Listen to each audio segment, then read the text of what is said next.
Welcome back to Red TV. Putin, Modi కలవబోతున్నారు. అంటే already కలిసారు. కొన్ని మీటింగ్స్ అయ్యాయి. మనకు ఆ విషయం తెలుసు. బట్ ఇంకొక మీటింగ్ జరగబోతోంది. ఎక్కడ? రష్యాలో. సెర్గిస్ Lavrov, foreign minister of Russia, చాలా ఎక్సైటెడ్‌గా ఉన్నాం మేము.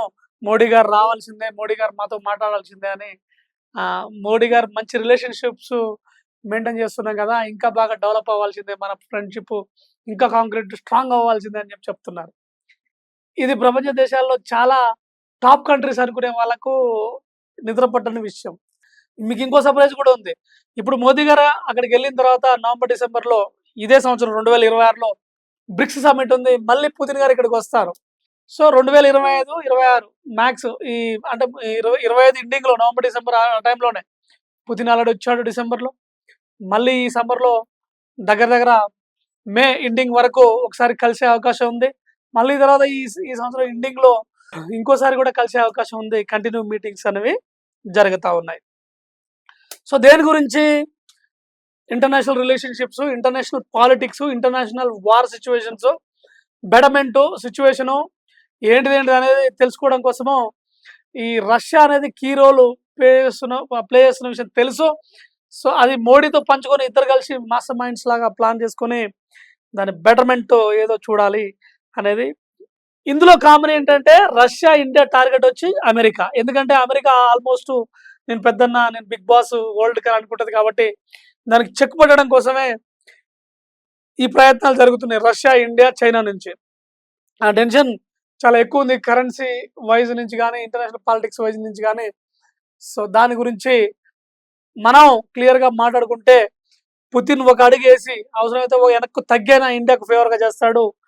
ఇండియా ఎంత ప్రతిఘటన వచ్చినా, ఎన్ని దేశాలు మనల్ని బెదిరించినా, ఈవెన్ యూఎస్ బెదిరించినా, సాంక్షన్లు వేసినా మనము విడిపోకుండా పుతిన్‌తోని స్నేహం చేసాం. టార్గెట్ అమెరికా, తర్వాత ట్రంప్. ఇదే పరిస్థితుల్లో ఇలా ఉంటుందని చెప్పొచ్చు. అయితే మెయిన్ టాపిక్ ఏమంటే ఒక హోప్ ఉంది వరల్డ్‌కు. పుతిన్, మోదీ కలిస్తే యుద్ధం ఆపుతారేమో, ఏం మాట్లాడుకుంటారో. అంటే ఇరాన్‌కు బ్యాక్‌గ్రౌండ్‌లో ఉన్నది పుతినే అని తెలిసి కాబట్టి ట్రంప్ ఏదైనా చెప్తాడేమో, పుతిన్ ఏమైనా వింటాడేమో, ఇదేమైనా నార్మల్ పొజిషన్‌కి వస్తుందేమో అని చెప్పి జనాలు ఎదురు చూస్తూ ఉన్నారు. ఈ చేంజెస్ గురించి ఏంటో మనకు అప్డేట్ వస్తదనేది ఒక hope. Other side Russia, Ukraine war కూడా ఉంది. వార్ పొజిషన్ ఏంటి? వార్‌లో ప్రాఫిట్ ఏంది? లాస్ ఏంది? మనం ఇంకా ఎలా ముందుకెళ్ళాలని కూడా ఆలోచించుకోవచ్చు. ఎందుకంటే ఉక్రెయిన్‌తో వార్ బిగిన్ అయినప్పుడు అమెరికా రష్యాని టార్గెట్ చేసినప్పుడు ఉక్రెయిన్ అడ్డం పెట్టుకొని అమెరికా కొన్ని దేశాలతో కలిసి ఉన్నప్పుడు పుతిన్ చాలా సీరియస్‌గా ట్రంప్ మీద, అమెరికా మీద యుద్ధం చేయాలనుకున్నప్పుడు అరగంటగా వెళ్ళకండి, న్యూక్లియర్ వెపన్స్ వాడకండి, ఎన్ని సంవత్సరాలు యుద్ధం చేసినా పెద్ద నష్టం ఉండదు మనకు. మ్యానుఫ్యాక్చరింగ్ మనకు యూనిట్ ఉంటుంది. పరిస్థితులు రోజులు, సంవత్సరాలు మారుతున్న కొద్దీ మన టైం అంటూ వస్తూ ఉంటది. అనవసరంగా ఆవేశపడి మీరు న్యూక్లియర్ ఓపెన్ చేస్తే అక్కడి నుంచి న్యూక్లియర్ వస్తే వినాశనం జరుగుద్ది. లేదంటే ఇది తీవ్రతర యుద్ధంగా మారి ప్రాణ నష్టం జరుగుద్ది, ఆస్తి నష్టం జరుగుద్ది. మీరు కూల్‌గా ఉండండి, పరిస్థితులను అనుకూలిస్తాయి అని చెప్పిందే మన మోదీ గారు. అదే ఇప్పుడు పుతిన్ గారు ఫాలో అయ్యారు, సక్సెస్ అయ్యారు. మొన్నటి వరకు లాస్‌లో ఉన్న ఇప్పుడు ప్రాఫిట్ కిందకి వచ్చిన పరిస్థితి. So everything will buy all right అనే సిచ్యువేషన్ ఉంది. ఉక్రెయిన్ చెప్పుకోవడానికి దేశమే కానీ ఆల్మోస్ట్ అక్కడ ఏమీ లేదు. ఆ కీవ్ ఒకటే అలా ఉంది. ఆ కీవ్‌లో జెలెన్స్కీ ఉండడం వల్ల కాబట్టి పెద్ద విషయంగా దీని గురించి కూడా చర్చకొచ్చే అవకాశం ఉంది. యుద్ధాలను ఆపి సుస్థిరంగా వీటో పవర్స్ ఇండియాకి ఇస్తే ఎలా పనిచేయాలి?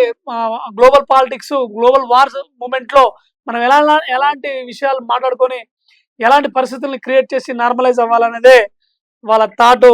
దాని మీదనే ఇదంతా జరుగుతున్నట్టు తెలుస్తోంది. తర్వాత అమెరికా ఆధిపత్యాన్ని గండికొట్టే అవకాశాలు చాలా ఎక్కువ ఉన్నాయి. అయితే ఒకవేళ అకార్డింగ్ టు సిట్యుయేషన్ అమెరికా పెద్దన్న పాత్ర పోయి టాప్ లీడర్‌షిప్ అనేది పోతే అది అసలు అసంభవం. అది పోనీయదు, ఎంత యుద్ధం చేస్తుంది కానీ. ఒకవేళ పోతే ఎవరు పెద్దన్న ఉంటారు? పుతినా? లేకపోతే మోదీ, ఇండియానా అనేది క్వెషన్ ఉంది. ఎవరైనా పుతినే అని చెప్తారు రష్యా. ఎందుకంటే ఫస్ట్ నుంచే రైవల్రీ ఉంది యూఎస్‌తో.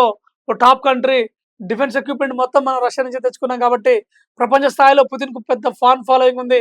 పెద్ద పెద్ద దేశాలు, చిన్న చిన్న దేశాలు, మోడరేట్ దేశాలు కూడా పుతిన్ వెంబడి ఉంటాయి కాబట్టి అంటారు గానీ, సో మోడీకి కూడా కొట్టిపోసే అవకాశం లేదు.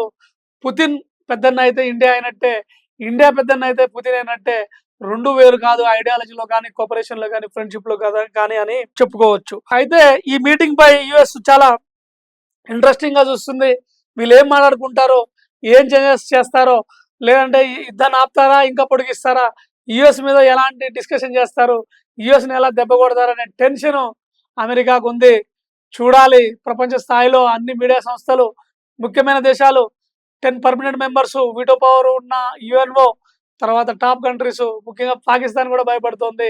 ఏం చేస్తారు? ఎట్లా అని. ఎందుకంటే పుతిన్, మోదీ వేరు కాదు. పుతిన్ ఏం చెప్తే మోదీ అది చెప్పినట్టే. ఇరాన్, ఇజ్రాయెల్ యుద్ధంలో మనం కూడా దుందుడుకుగా పోయి ఎవరిని ఇబ్బంది పెట్టి యుద్ధాలు చేసే ఆలోచనలో ఉండం కాబట్టి ఎవ్రీథింగ్ విల్ బి ఆల్‌రైట్.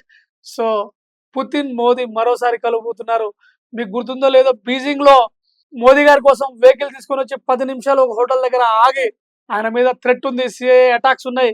చైనాతో కంబైన్డ్ ఆపరేషన్ చేసి మోదీని ఏదో ఇబ్బంది పెడదాం అనుకుంటే అది జరగకుండా పుతిన్ గారు 10 నిమిషాలు వెయిట్ చేసి తీసుకొనెళ్లారు. మామూలుగా పుతిన్ గారు ఫోన్ చేస్తేనే ఎవరితో మాట్లాడడు. ఎవరైనా ఆయన కోసం వెయిట్ చేయాలి. అట్లాంటిది మోదీ గారికి ఇచ్చే ఇంపార్టెన్స్, భారతదేశానికి ఇచ్చే వాల్యూ అలాంటిది. సో, ఈ విధంగా మన రష్యా, ఇండియా మీటింగ్స్ అనేవి యుద్ధానికి వ్యతిరేకంగా ప్రపంచ ఆధిపత్యానికి, ప్రపంచ శాంతికి ఇది ముఖ్య కారణాలు అవుతాయని మనం అనుకోవచ్చు. That's all for now. Thanks for watching red TV.